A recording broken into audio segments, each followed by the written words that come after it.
All right. All right, fine. So- Yes, hello posterity. Hello, Right. posterity. No. So I'm here in a lovely park with Peter Buckley Hill, who's the founder of the Free Fringe, Yep. and we're going to talk about stuff. Stuff. Yeah, You really didn't tell me exciting we were stuff. going to talk about stuff. I know. If I'd have specific, known, I'd isn't have it? brought some stuff. Yeah, I mean, exactly. I've got a lot of stuff, and none of it's here. No, I this didn't is a ask you. stuffless zone. Yeah, Uh, exactly. I didn't ask you to bring the stuff, but nevertheless, No, we well. shall talk about it. Stuff in the abstract. Yeah. Fine. Yeah, the stuff I used to have, stuff I remember. Yeah. There is stuff that I remember all my life. Those summers changed. Lots of it's changed, Some- yeah. And it's what, been 27 years since you started this whole thing? kicked it off. Is Yeah, it 27? if not more, 29. 29. 29, Yes. 27 I thought it said in the This will officially, be the 27th the one that we've 29th, done. I think. Oh. Yep, 1996 was the first Free Fringe. Right. So we're That's- now in 2024. What year is it? Yes. So that does 2024. make this one the 29th, and next year will be the 30th. Oh, all right, yeah. I think that somebody said 27. I think they might have got that Yes. bit Well, wrong. of course, somebody. It's Didn't always I- complicated. Somebody was counting, or well, I was counting the COVID year, 2020, in which Yeah, nothing happened happened. to anybody Well, we still anywhere. did digital fringe, so We- yeah, technically it still happened. Did the digital fringe, yes, and there was one live show at the Voodoo Rooms, which had I think 6 different acts in it, and of course no audience because that wasn't allowed. No. But the technician laughed in the right places. Well, that's good, yeah. So that was all very good. It was 2 spoken word, 2 drama, and 2 comedy, if I remember Just all rightly. you need, really. isn't it? Yeah, absolutely. 1 fringe in that. So yes, if you don't count 2020, then that's minus 1 year. Let's not count 2020 yet. And then there was 2003. And that... Well, 2003 we nearly died but did not. Ah, well, that's good. Back from the dead. Absolutely, yes.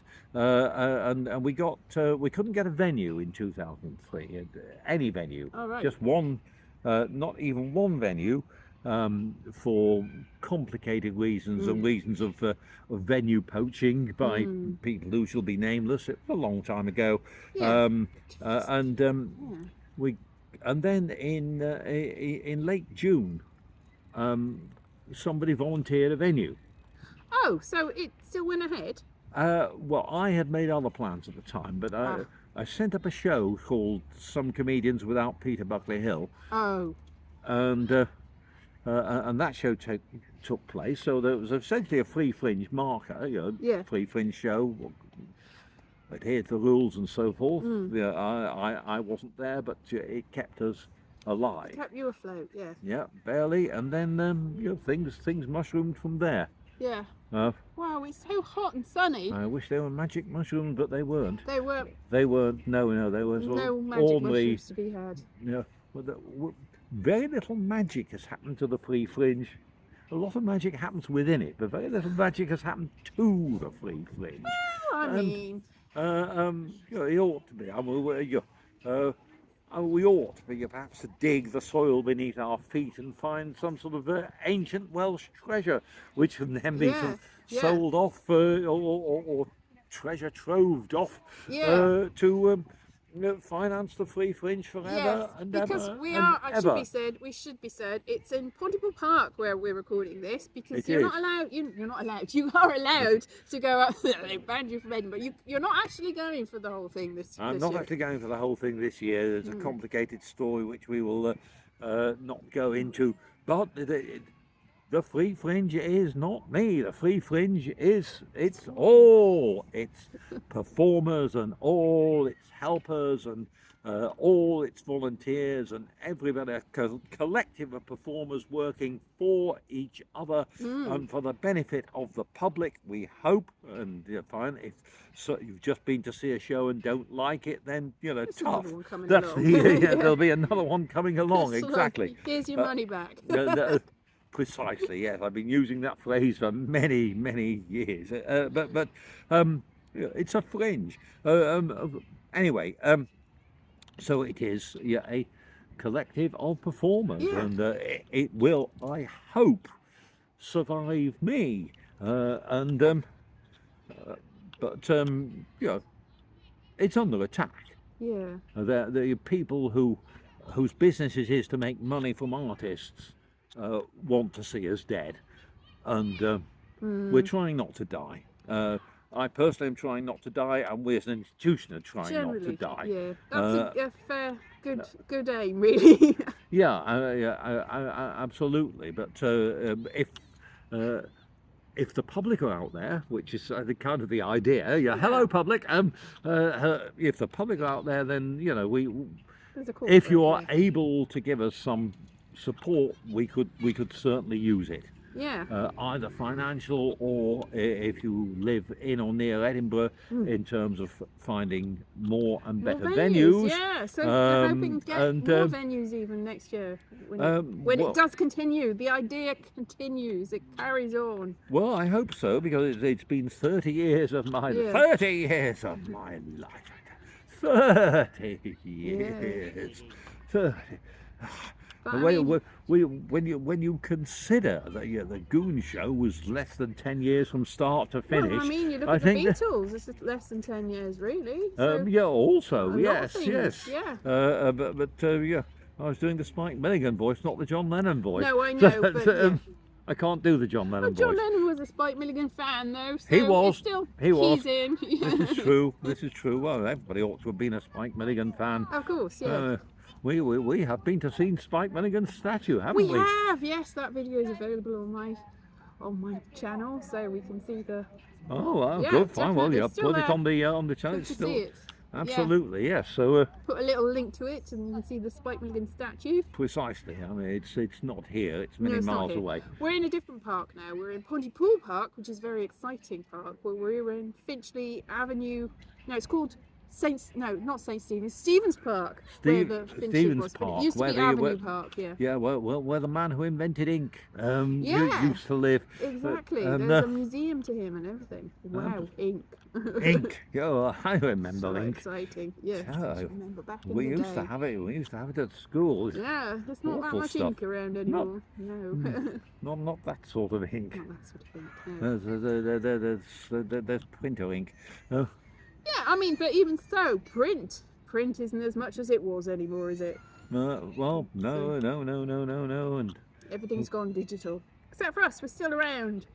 Yeah, we shall do it by direct brain injection in future. Exactly. I'm talking of print. The Wee Blue Book is still very much alive and kicking at the moment. So well, at the moment it's very much alive and being printed. Wow. But by the time this anybody goes sees this, hello on public. By the time you see this, the Wee Blue Book will be barring unforeseens, will be available upon the streets. Wow. And just anyone stop one and buy. You don't have to buy one. Stop one and you don't have to buy one. Yeah. Free. Stop one and just like, can I have one? And if anybody doesn't have one, don't go and see their show. No, it's like, why?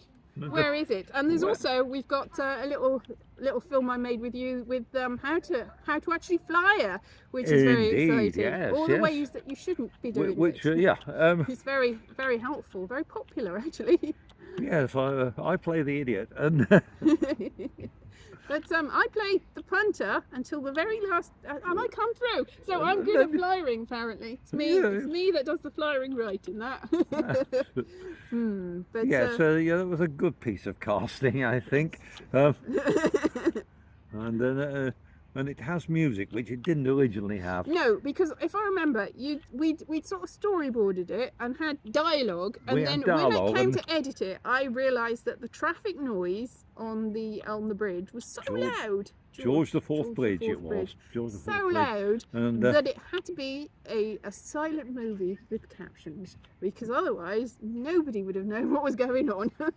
This is true, but then again, it is the Fringe, so very few people know what's going on anyway. But very much like the Fringe, it's like, well, it'll come together in the end. Even if everything's going wrong, we can find a way to make it go right somehow. Right. Okay, well, that's enough of that. Oh, that's enough of that. Yeah. Right. All right, then. Right. We shall. Where were we? Where were we? I don't know. It's still talking to me. I thought it's like, that's enough of that with the talking. We'll talk I thought I was talking to the public. Yes, we are talking to the public. Yes. Oh, well, there we are. Talking to me, talking to the public. But they're not here. They're very much the invisible, the spectre at the feast. No, Yeah. they're there on the other side. I can imagine the public. Yeah, the public will fuel my fantasies. It's a public. This is the public of my choice. Yeah, exactly. The thing is, when you've got an actual audience physically there, you're stuck very much with the reality of who they are and how they're responding to you. But with this sort of thing, they can be whatever you want them to be. They could be, in 100 years' time, they could watch this and they're a completely different audience to what we expected. They're made of gas and air or something. They could be my own posterity. They could. They could be. Yeah, they could be long after my demise. They could be. Yeah. Watching this and going, wow. Looking through the archive and see. Yeah. Wow.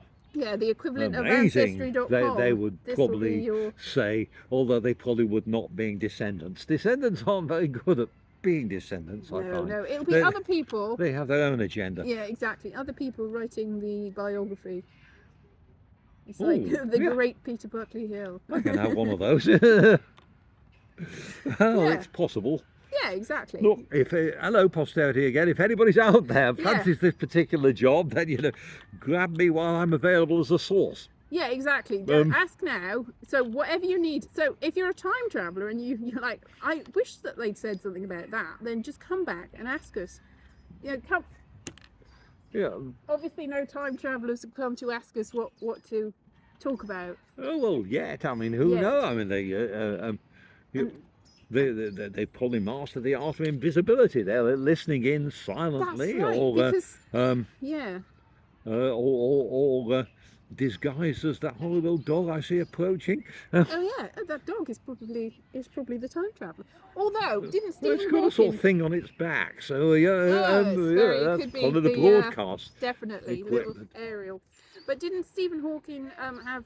This is probably completely apocryphal, but he had a dinner party that he didn't tell anyone about, asking any time travellers to come to it, but he didn't tell anybody about it and hand out invitations till after the fact. And so he said that time travel definitely didn't exist because there was nobody there. Nobody came to the party. Maybe they just didn't like him. Maybe wasn't as popular as he thought. Could have been. It's like, I'm not going to let you know because you'll just blow the gaff. It's that thing. Anyway, maybe they haven't come yet. I mean, yeah, exactly. Maybe they'll just change the fabric of time, and that whole time stream was a different time stream, and in the different parallel reality, there was hundreds of them. Well, absolutely, yes. I mean, the tram tracks. Yes, carry different, they diverge, completely divergent. And if you switch the points, they run over half a dozen people that you could have avoided versus one person that you can't. Exactly. And or was it the other way around? I never quite understood that one. I don't know. That whole trolley problem. Yeah, because I would have said that the best way to do it is to not get involved because you actively hurt somebody by getting involved. But then again, there's no wrong answer with it, is there? There's no right answer. That's the whole point of that. Well, I think the point is that unless you do, that you are automatically involved. You are just by being there. It's Schrodinger's tram car.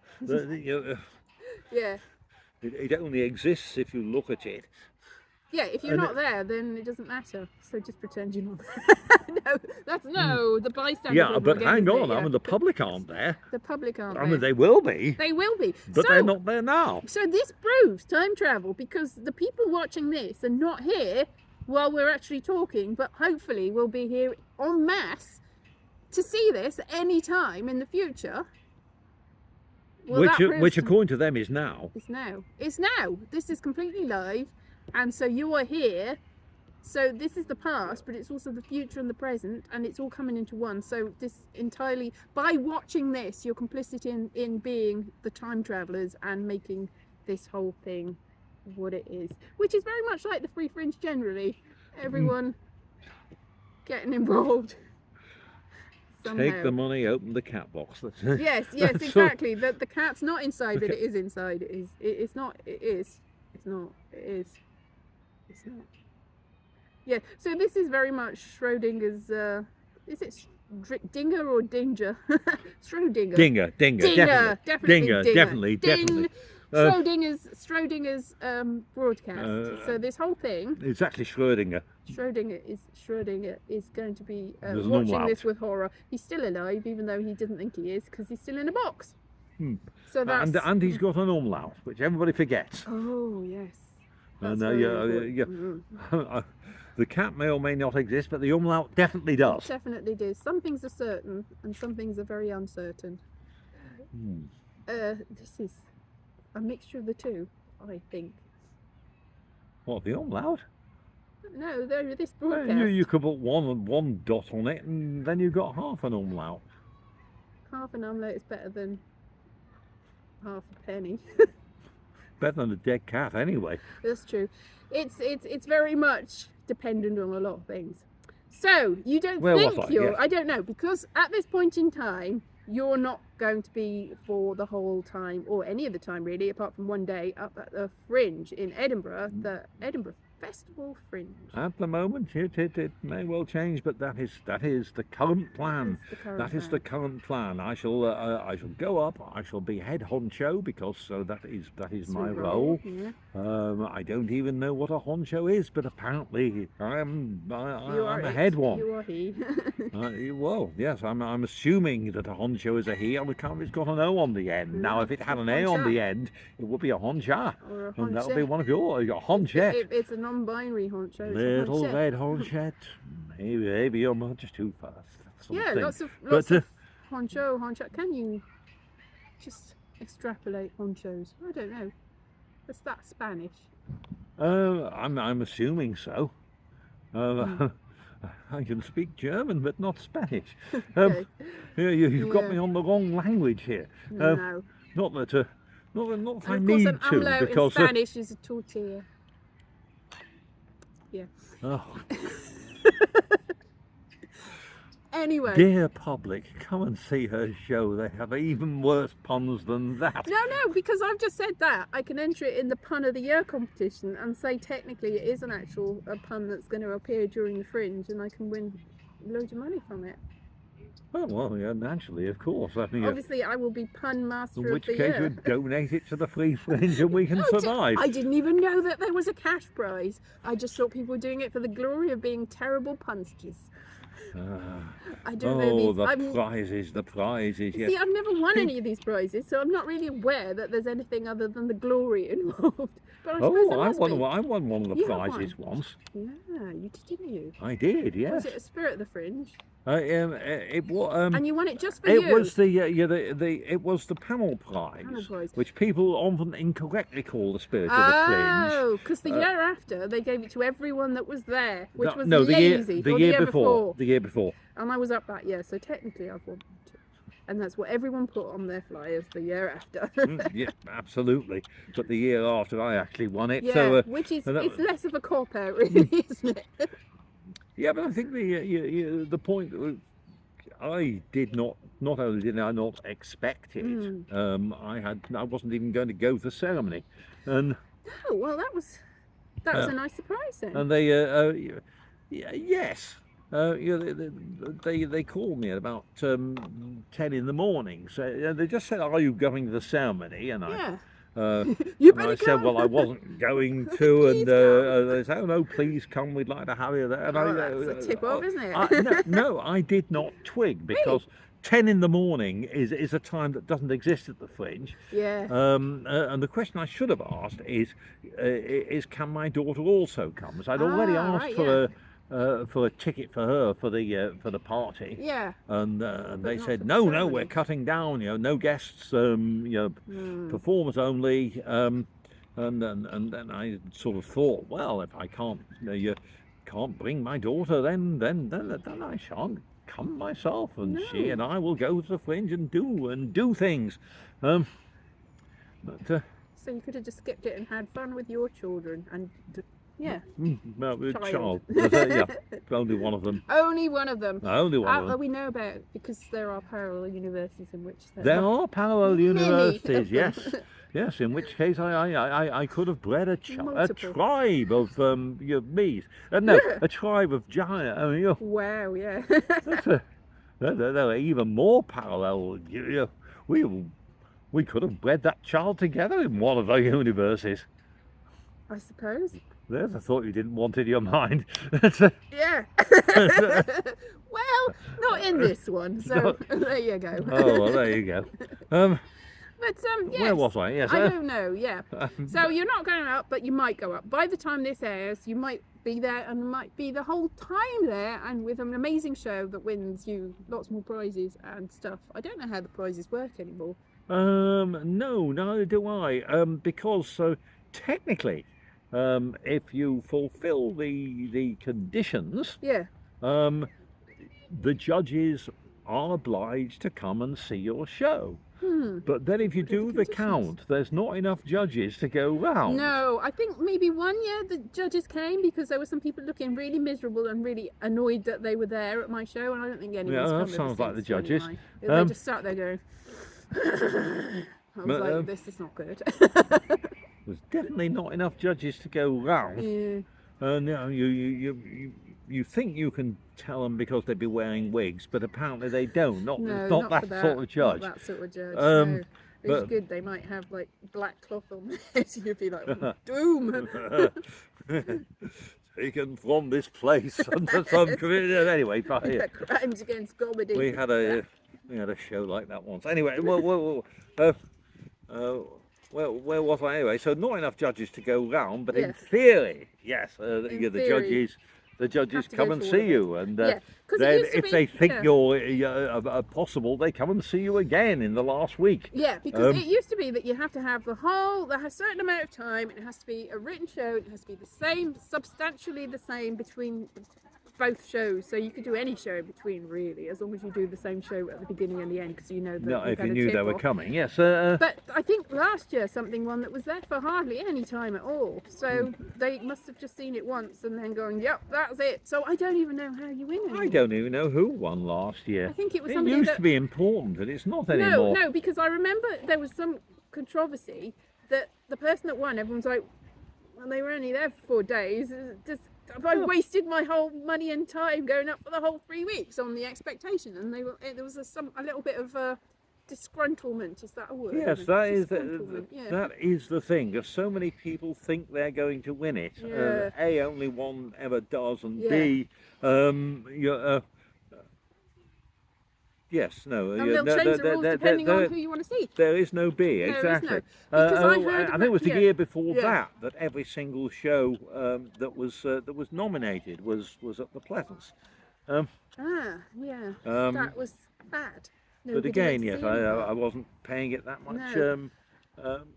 much attention. But, I mean, with us. One thing about having one, you've got a permanent invitation to the party. I didn't even go last year. No, I got in once, and I had extra tickets to see the party, but I gave them to somebody who I don't think you like, but I didn't, because they didn't get in. I don't like anybody. There was somebody that you don't like, and somebody that I do like, and you probably like, was waiting the other end, but because I was like, oh no, I've given my tickets to this other person, and the person that was waiting at the front, I couldn't get hold of them because of bad phone connection, was so pissed off at me. So I'm not giving my tickets away if I ever get them again, which I probably won't, because I'm not desperate to get things anymore. But I was so pissed off. No, you've got a show. I think you're entitled to a ticket. Yeah, no, am I? I don't know. In the very early years, I think it took me 6 or 7 years to get even on the list for a ticket. But I probably wasn't asking in the right place. But of course, in those years, the party was a real extravaganza with free drink. Chocolate as well. Free drink and of course, and it was in the days before the ban, so free smoking materials as well, and all sorts of goodies, and the awards were announced at midnight on the stroke of, and they were broadcast on Channel 4. Wow, that was So Perrier, the world, that was, yeah, when it that was when, Fizzy Water Awards. yeah, Nestle. Fizzy Water for all, yes. Yeah. So a lot of people didn't want to get it because of that, though, boycotting it. And now I know you know who's. Which was slightly unfair because they sponsored it before Nestle took them over. Oh, right, yeah. But anyway, those things are long. It now belongs to Dave, whoever Dave is. Oh, well, because it won't be Dave, because now it's you and Dave. I think they've rebranded themselves. So it's you and Dave since last week, I think. Well. You and Dave. Me and Dave. Yeah, it's all yours. Yeah, that's good. So you can give me more prizes. It's you, not if it's Dave. Yeah, I don't think Dave's in the slightest bit interested in me. Dave, I'm gonna leave you. Not many Led Zeppelin fans here. No. Yeah. Well, we don't know because we don't know who's watching. Huh. All right, and on that bombshell, I don't know. It's because right, so that's probably enough, isn't it? Yeah. Well, that's a lot of waffle, but shouldn't I be plugging something? Yes, pulling something. Yeah. Plugging. Yeah, are you plugging? Have you got anything? Because I haven't got a show to plug, no, but I plug the entire Free Fringe. Yes, this is my job as the head honcho. That is your job. Yeah. Now, yeah, listen up, posterity. Now, and listen good, because we've been watching too many American shows. Listen good is bad English, and I say humph to it. But listen well, listen attentively. Listen, hark! Oh, God, that reminds me of that horrible children's program, the Music Time. Yeah, I don't know what that is. What's Be that glad. sound? Be glad. They have a little drawing of a pixie with an ear trumpet. Oh, is that on now? No. It was many years ago. But they Unless the time travelers take us back teaching inside children music about a school and simultaneously extracting all the joy that there is from music. Well, that's not good. No. One of my pet hates. Never mind. Yeah. No. Forget about that. Free Fringe. Forget about that free fringe. Free yes, fringe. Absolutely. Now, dear posterity. No, dear present. Dear. In a few days' time. Yes. Now, and future. Now in your timeline. Once and future people. Absolutely right.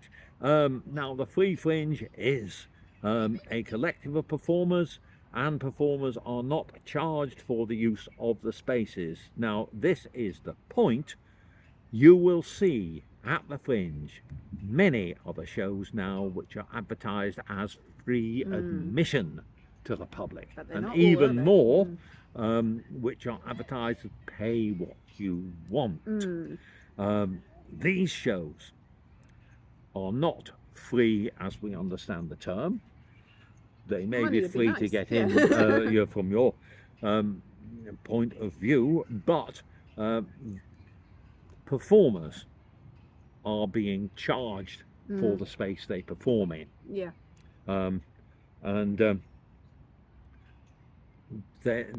Elsewhere.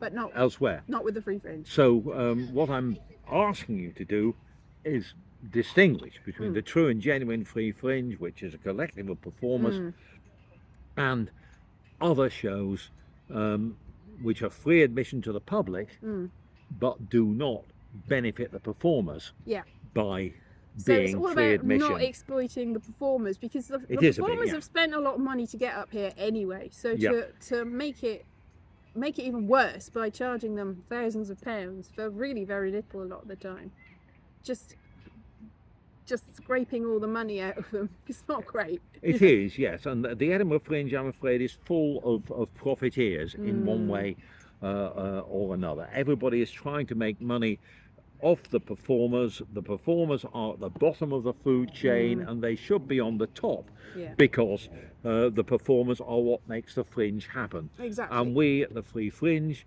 essentially are trying to do it ourselves. And we've been trying to do that for 29 years, and it is all about, you're going to hate this, it is about the workers' control of the means of production.